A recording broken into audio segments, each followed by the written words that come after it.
तो हेलो दोस्तों, हम आज की वीडियो में आपको हिंदी के महत्वपूर्ण प्रश्न कराने वाले हैं, जो हमारा आज का टॉपिक हो संस्कृत से है, जो कि ये काफ़ी इम्पोर्टेंट होता है दोस्तों। और संस्कृत से हमें 14 नंबर मिलता है दोस्तों। तो आज हम आपको ऐसे श्लोक लेकर आए हैं, जो कि यह श्लोक हर साल 7 नंबर का पूछा जाता है और संस्कृत से आपको 14 नंबर मिल जाता है। तो दोस्तों आज हम आपको ऐसे 3 श्लोक के बारे में बताएंगे, जो कि काफ़ी इम्पोर्टेंट है और दोस्तों यह हर साल एग्जाम बोर्ड में पूछा गया है।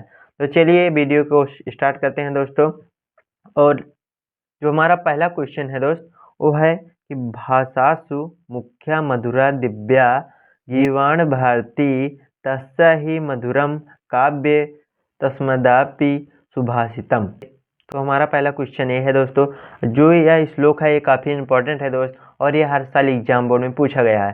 तो चलिए इसका आंसर लिखते हैं। आपको किस प्रकार श्लोक को याद करना है हम आपको ये भी बताएंगे। तो सबसे पहले आपको संदर्भ डालना है और इसमें लिखना है कि यह श्लोक, आप पहले श्लोक लिखेंगे और यहाँ पर कुछ नहीं लिखेंगे, लिखेंगे कि यह श्लोक संस्कृत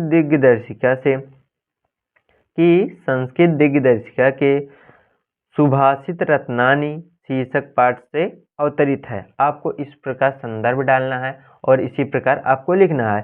फिर उसके बाद यहाँ पर आपको अनुवाद लिखना है दोस्तों। आप यहाँ पर अनुवाद लिखेंगे क्योंकि ये काफ़ी इंपॉर्टेंट होते हैं और यह 7 नंबर आपको आसानी से मिल जाते हैं। तो लिखेंगे कि भाषासु मुख्या, तो अर्थात इसका जो कहना है कि भाषाओं में संस्कृत सबसे प्रधान एवं मधुर और अलौकिक है। अब जैसे लिखेंगे कि हमने लिखा है कि अलो, तो आप यहाँ पर डैश लगा के तब वो किक लिखेंगे, तभी ये अच्छा लगेगा देखने में।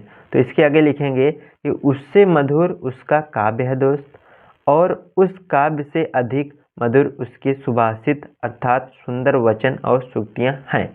दोस्तों आपको इस प्रकार इस श्लोक का अनुवाद करना था, जो कि काफ़ी इंपॉर्टेंट होते हैं दोस्त, और यह 7 नंबर के हमें आसानी से मिल जाते हैं। चलिए इसके आगे अगले क्वेश्चन को देख लेते हैं।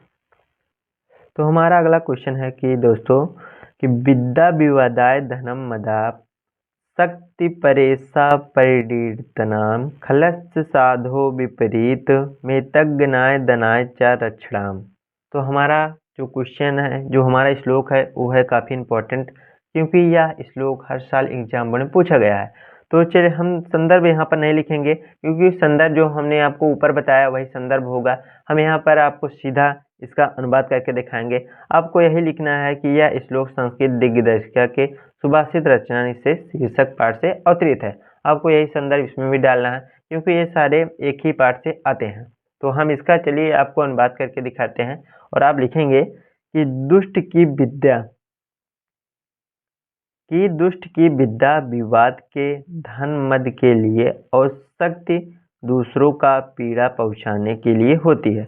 यहाँ पर बोला गया है कि विद्या विवादाय, यानी कि दुष्ट की जो विद्या है विवाद के लिए और धन मद के लिए ये बोला गया है दोस्तों।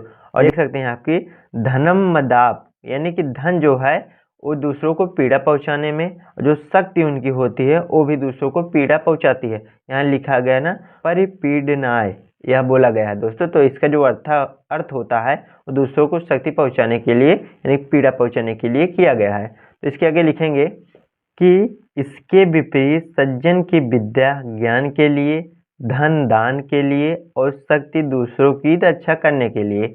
आपको ऐसे लिखना है। आप देख सकते हैं कि जैसे आप बोला गया है कि खलस्य साधो विपरीत, यानी कि जो विद्या होती है अच्छे लोगों को, उन दुष्टों के विपरीत होती है। कि धनाय च रक्षणाम, कि उन धन जो होता है दूसरों को रक्षा करने के लिए, उनकी शक्ति जो होती है दूसरों को रक्षा करने के लिए होती है। तो चलिए आगे अगला क्वेश्चन हम देखते हैं। दोस्तों आपको इसी तरह लिखना है। हमने आपको पाठ का नाम डाला है सुभाषित रत्नानी का हिंदी अनुवाद हमने आपको बता रहे हैं, क्योंकि यह दोस्तों काफ़ी इंपॉर्टेंट होते हैं। तो चलिए अपने तीसरे श्लोक की ओर बढ़ते हैं, जो कि काफ़ी इंपॉर्टेंट है दोस्त। ये तीनों श्लोक ऐसे होते हैं जो कि हर साल एग्जाम बोर्ड में पूछे गए हैं, इसलिए हमने आपको बता रहे हैं। तो हमारा जो अगला श्लोक है वो है काव्य शास्त्र विनोदेन कालो गच्छति धीमताम व्यसनेन च मूर्खाणि निद्राणि कालहेन वाह। आपको यह श्लोक काफ़ी इंपॉर्टेंट है दोस्त। आप जरूर से इसको याद करके जाना। तो हम सीधा अनुवाद लिखेंगे इसका कि बुद्धिमानों का समय काव्य और शास्त्रों की चर्चा करने में बीतता है। यहाँ पर बोला गया है कि काव्य शास्त्र विनोदेन कालो गच्छति धीमताम, इसका जो अर्थ है यही है। और मूर्खों का समय बुरे व्यसनों में, सोने में या लड़ाई झगड़े में बीतता है। आप देख सकते हैं कि व्यसनेन च मूर्खड़ा, यानी अर्थात इसका मूर्खों का है, को निद्राय यानी कि निद्रा से है, कलहेन व कि ऐसा बोला गया है। दोस्तों ये सारे क्वेश्चन जो हमने आपको 3 ही क्वेश्चन कराए हैं वो काफ़ी इंपॉर्टेंट है।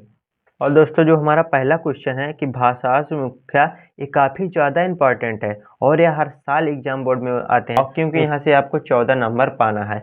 हमने आपको जो गद्य का होता है, हमने ये पद्य को आपको बता दिया और गद्य का हम श्लोक का अनुवाद करके आपको दिखाएंगे, क्योंकि वहाँ से भी आपको 7 नंबर मिलता है और यहाँ से भी 7 नंबर मिलता है। तो हम आपको वो भी क्वेश्चन कराएंगे जो काफ़ी इंपॉर्टेंट है और हर साल बोर्ड एग्जाम में आए होंगे, हम आपको कराएंगे। दोस्तों आई होप आप भी इस सारे क्वेश्चन को याद करके जाना, क्योंकि यह क्वेश्चन ऐसे हैं जो एग्जाम बोर्ड में सीधे आए हैं। तो दोस्तों आई होप आपको वीडियो अच्छी लगी होगी। यदि वीडियो अच्छी लगी हो वीडियो को लाइक कर देना, चैनल को सब्सक्राइब करना, बेल आइकन को भी दबा देना।